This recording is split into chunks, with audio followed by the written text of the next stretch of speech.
13 വയസ്സുകാരനെ പ്രകൃതി വിരുദ്ധ ലൈംഗിക പീഡനത്തിനിരയാക്കിയ മുഴുവഞ്ചേരി സ്വദേശി അറസ്റ്റിൽ. 13 വയസ്സുകാരന് നേരെ പ്രകൃതി വിരുദ്ധ ലൈംഗിക അതിക്രമം നടത്തിയ സംഭവത്തിൽ കേച്ചേരി മുഴുവഞ്ചേരി മത്തനങ്ങാട് സ്വദേശിയെയാണ് കുന്നംകുളം പോലീസ് അറസ്റ്റ് ചെയ്തത്.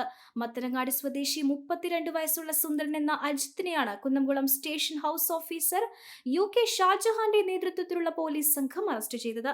കഴിഞ്ഞ ഏപ്രിൽ മാസം മുതലാണ് പ്രതി കുട്ടിക്ക് നേരെ ലൈംഗികാതിക്രമം ആരംഭിച്ചതെന്ന് പോലീസ് പറഞ്ഞു. മുഴുവഞ്ചേരിയിലെ ഓട്ടോറിക്ഷ ഡ്രൈവറായ പ്രതി കുട്ടിയെ വീട്ടിലേക്ക് വിളിച്ചു വരുത്തി നിരവധി തവണ പ്രകൃതി വിരുദ്ധ ലൈംഗിക പീഡനത്തിനിരയാക്കിയതായി പറയുന്നു. പ്രതി നിരന്തരമായി കുട്ടിയുടെ ഫോണിലേക്ക് ലൈംഗിക ചുവയുള്ള മെസ്സേജുകൾ അയക്കുകയും ലൈംഗിക അതിക്രമം നടത്തുകയും ചെയ്തതോടെ കുട്ടി ബന്ധുക്കളോട് വിവരം പറയുകയായിരുന്നു. തുടർന്ന് കുന്നംകുളം പോലീസിൽ നൽകിയ പരാതിയുടെ അടിസ്ഥാനത്തിൽ പോലീസ് കേസെടുത്ത് പ്രതിയെ അറസ്റ്റ് ചെയ്തു. വൈദ്യപരിശോധനയ്ക്ക് ശേഷം കോടതിയിൽ ഹാജരാക്കിയ പ്രതിയെ റിമാൻഡ് ചെയ്തു.